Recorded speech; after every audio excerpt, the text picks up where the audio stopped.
Good evening. आपण आज voice या विषयावर लक्ष देणार आणि व्हॉइस शिकायचं आपल्याला. आतापर्यंत आपण टेन्स शिकलेला आहे. तर व्हॉइस शिकत असताना मी काही प्रश्न तुम्हाला विचारू इच्छितो.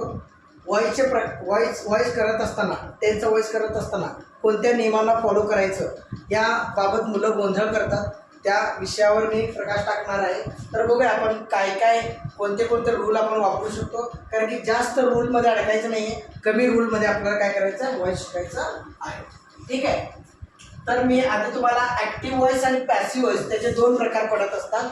आणि ॲक्टिव्ह व्हॉइसचं पॅसिव्ह व्हॉइसमध्ये रूपांतर करत असताना ॲक्टिव्ह व्हॉइस म्हणजे टेन्स आणि पॅसिव्ह व्हॉइस म्हणजे त्याचं पॅसिव्ह कन्स्ट्रक्शन तयार करायचं आपल्याला. तर ठीक आहे. तर मी इकडं ॲक्टिव्ह व्हॉइस आणि इकडं पॅसिव्ह व्हॉइस आणि जे रिक्वेसाइट्स आहेत आपल्याला बदल करायला ते लिहून देणार. सगळ्यांनी नीट लक्ष द्यायचं आहे. ॲक्टिव्ह व्हॉइस आणि इकडं passive voice. whenever you go to change active to passive, you have to use this structure. Okay. ज्या वेळी तुम्हाला पॅसिव्ह मध्ये रूपांतर करायचं आहे तेव्हा ॲक्टिव्ह टू पॅसिव्ह कसं चेंज करायचं आहे या स्ट्रक्चरचा तुम्ही निश्चितच फायदा घेऊ शकता. बघा, मी तुम्हाला एक 3 to 3 मेथड सांगतो. 3 to 3 मेथड. 3 to 3 मेथड म्हणजे काय? तसं आपल्याला माहिती आहे की एका मुख्य टेन्समध्ये, मेन टेन्समध्ये 3 भाग पडतात. सिंपल, कंटिन्युअस, परफेक्ट आणि परफेक्ट कंटिन्युअस असे 4 भाग पडत असतात. पण मुख्य टेन्स किती आहेत? Present, past, future. तर आपण बघूया त्याच्या माध्यमातून की 3 ग्रुप आपण करणार आहे जे ॲक्टिव्ह आहेत. V1, V2 will V1, V1 V2 will V1. त्यानंतर सेकंड ॲमेझॉन V4 नंतर was where V4 आणि याच्यामध्ये तिसरा ग्रुप जो आहे तो आहे have has V3 had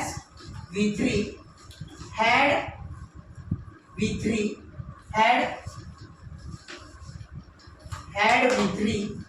आणि तिसरा आहे will have V3.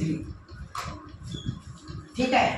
तर आपल्याला ॲक्टिव्हचा पॅसिव्ह बनवत असताना while transforming active to passive voice we have to take into account, we have to keep in mind, so the tense will be changed, the verb will be changed. त्या वर्बचा बदल होणार आहे. ते कसं होणार आहे? जेव्हा दिलेलं ॲक्टिव्ह व्हॉइसचं वाक्यात वर्ब V1 असेल तर आपल्याला काय करायचं आहे, कोणतं वर्ब घ्यायचं आहे? Amazon V3. काय घ्यायचं आहे? ॲमेझॉन V3 घ्यायचं आहे. त्यानंतर जेव्हा ज्या ॲक्टिव्ह व्हॉइसच्या वाक्यामध्ये V2 वर्ब असेल तर आपल्याला काय करायचं आहे? was where V3. काय घ्यायचं आहे? was where V3.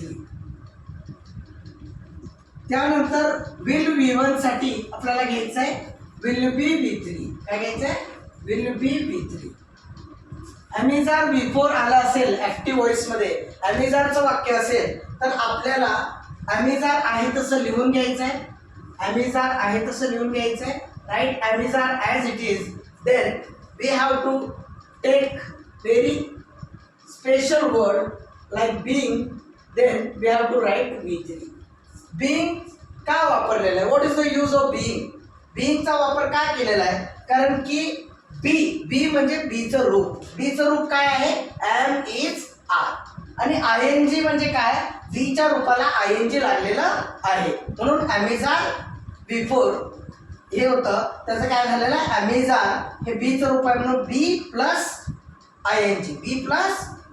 त्यामुळे इथं ॲमेझॉन बीइंग V3. मग याच्याबरोबर तुम्हाला याचा अंदाज येईल. इथं ॲमेझॉन बीइंग V3 असेल तर इथं काय येणार?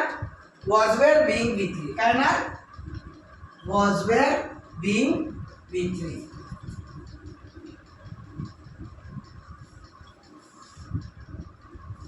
त्यानंतर परफेक्ट ग्रुपकडे आपण वळणार आहे. परफेक्ट ग्रुपमध्ये आपल्याला पॅसिव्ह करत असताना जे वाक्य हॅव हॅज V3 आलं असेल ज्या वाक्यामध्ये त्याचं आपल्याला हॅड V3 मध्ये रूपांतर करायचं आहे.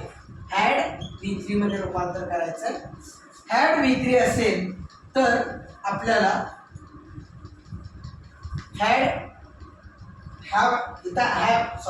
करेक्ट करतो जरा. हॅव हॅज असेल तर हॅव हॅज प्लस बिन करायचं आहे. हॅव हॅज बिन V3 करायचं आहे. त्यानंतर हॅड V3 असेल तर हॅड बिन V3 करायचं आणि विल हॅव V3 असेल तर विल हॅव बिन V3 करायचं.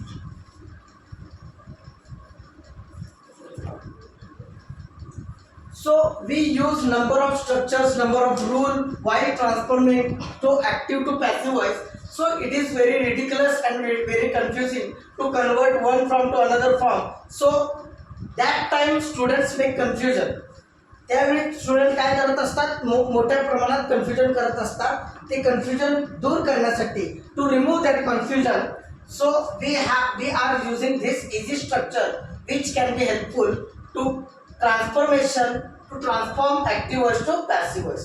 So it is the very easy structure. You can capture it on your paper. So I will go forward towards change in pronoun, change in subject. I will write here change in subject, change in subjects.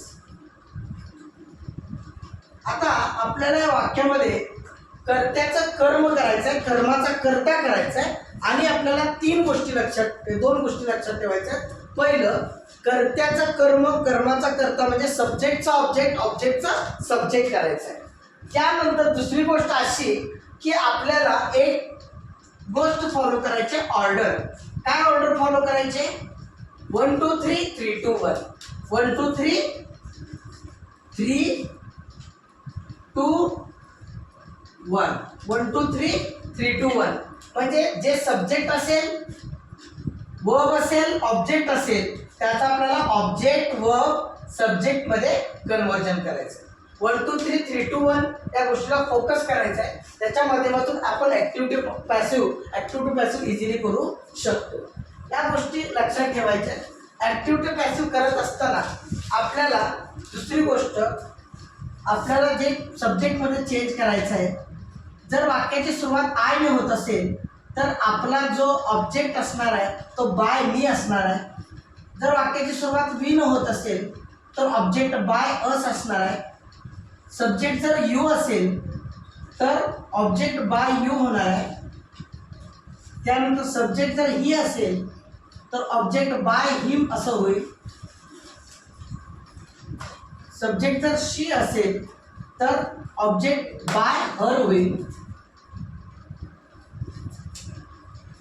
Subject it असेल तर bye it आणि subject जर दे असेल तर object काय होईल?